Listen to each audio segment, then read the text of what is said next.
Now this right here is the OnePlus Nord, the phone that I've been using for the last 1 week. Now you might ask why. Because we do have access to all the flagship devices, but the Nord just received the Android 11 update. Finally, after all these months, Nord has been updated to OxygenOS 11, and honestly it just breathes a new life into the device. So I decided why not take another look at this budget mid-range device sort of phone. When it was launched, the Nord was one of the best phones under rupees 30,000. But has it lasted or withstood the test of time? Well, let's take a look at the OnePlus Nord revisited after Android 11 update. Let's get started.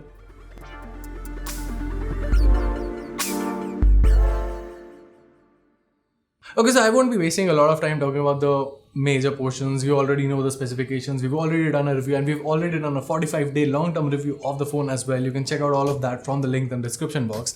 But let's focus on the most important part here right now, which is the software experience. So the phone finally received the OxygenOS 11 update, which is based on Android 11, which is a really good thing. Okay, now I am not trying to paint it as, oh my god, it's such a big thing. I mean, the service update has been delayed for quite some time now. Android 12 beta is already out here, and now is the time that OnePlus is finally delivering upon its promise of updating the OnePlus Nord. So it's not as if it's a very big deal, but yeah, it's still nice to see that OnePlus has lived up to its promise and hasn't forgotten about it. So yeah, kudos to that. Now I won't be wasting your time talking about all of the great features introduced with OxygenOS 11. I mean, considering the fact that we already have a very thorough and very detailed video for the same. Links down there or a card here, you can check it out. It's a very great video, you guys loved it, and yeah, if you haven't watched it yet, you should definitely watch it. One of the things that we did not cover in that video, because it was a beta and did make it to the final version, was the canvas feature, which allows you to, well, basically make your own always on sort of a photo with the boundaries for your lock screen. Yeah, it's a very niche thing, doesn't really work that good on almost all the photos that I've tried, but yeah, it's still there. It's a fun thing to try out, so kudos if you like it. But the thing that I want to focus on is how this software update makes the OnePlus Nord a very good device. See, usually with software updates, it's going to be a make or break thing. Software updates can make your device perform faster, or it can make it a bit sluggish. With the Nord, thankfully, is the former. The device, well, it was already quite fast, but it feels far more faster now. See, the Snapdragon 765 chipset, I'm not going to talk more about the hardware here. The 765 chipset is a very good chipset here. But with Android 11, the phone feels very refined, very fresh, very fluid. And that is a testament to how OnePlus has focused on its software experience. Obviously, there are some things that I feel can be improved on, but that's, well, something that OnePlus needs to work on OxygenOS in general, where they haven't really been able to copy One UI perfectly, or perfect one-handed usage. But yeah, that thing aside, the overall device feels very good, and with the new update, well, it definitely stays in the competition. I mean, we still have devices that are launching right now with Android 10, so against them, the OnePlus Nord is definitely a league ahead. So yeah, that's good. And there is the other part in terms of the display and everything else. So the display is still 90 Hz. Obviously, you don't expect the software update to change it, obviously. And here's the thing, in the past few months, we have seen a kind of change in the overall competition or the overall market. There are some devices who are making 90 Hz as the standard now, while there are some devices who are already moving on to 120 Hz and 144 Hz. We all know what those devices are. So what I'm trying to say is that the OnePlus Nord kind of sits in the middle.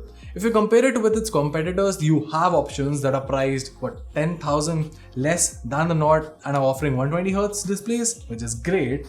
But then you also have options that are priced over the OnePlus Nord and still offer 60 Hz and are probably upgrading to 90 Hz with the new 2020 versions. So essentially, it's not that the display's refresh rate hasn't lasted the test of time. And as for your user experience, I still feel that 90 Hz is still the sweet spot.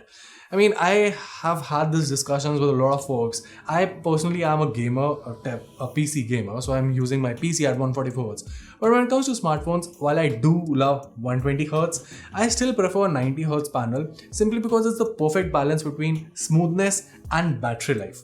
Speaking of which, the battery life on the OnePlus Nord has also improved with Android 11.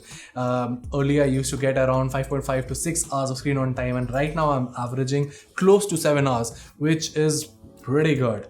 Now, obviously, it's been just a week of my usage with the new update, and with time, somehow your battery life cycles might change. So there is that, but I will still give credit to OnePlus because I can still overall feel the device lasting a bit more. So kudos to that. Now, one thing that hasn't stood the test of time is the charging speed. I mean, 30 watts is still fast. 30 watt warp charge is still very, very fast if you compare competitors like Samsung and other devices. But then Realme has me spoiled for choice. The 65 watt charging on their 7 series and the number series, and all of those devices have that 65 watt charging. And yeah, I mean, I just missed that. The OnePlus 8T also has that. And I'm hoping that the new Nord, whenever it comes out, comes with a faster charging than 30 watts. I mean, okay, if you haven't tried any of those fasting charging mechanisms, 30 watt is still going to please you. But because I've tried other phones, I know that, yeah, I'm spoiled for choice with 65 watt charging. So there's that. Alright, so what else? The display we talked about, the battery we talked about, camera. Always one of those things that I forget, just like OnePlus. Unfortunately, after all these camera updates, all the software updates and the camera updates individually, the camera performance on the OnePlus Nord still remains the same, which is decent, mediocre.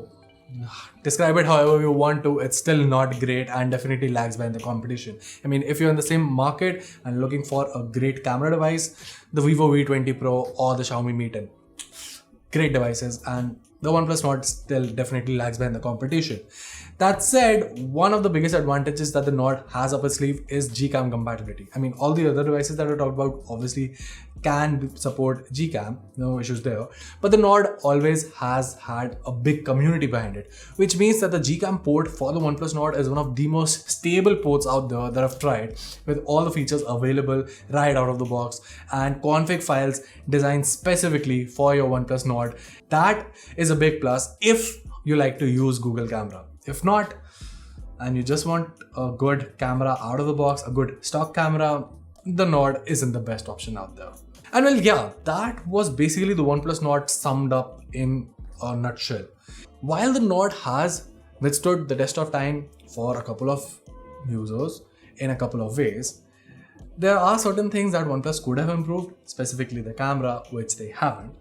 But other than that, if you're a OnePlus Nord user, I still don't see a need for you to upgrade anytime soon. The phone still supports 5G, so it will still last at least another 1.5 to 2 years. The processor is quite fast and everything else is great. So basically what I'm trying to say is that while you cannot buy a new OnePlus Nord right now, I mean, you can if you're one of the lucky ones who can buy the limited units left over. I don't think you should buy one. That said, if you've already bought a OnePlus Nord, I don't really see the need to upgrade to a new phone either. Hope that makes sense. And if you like this video, make sure to let us know by giving us a thumbs up and subscribing to our channel for more awesome tech content. Till then, this is Vam from Guiding Tech, and I'll see you in the next one.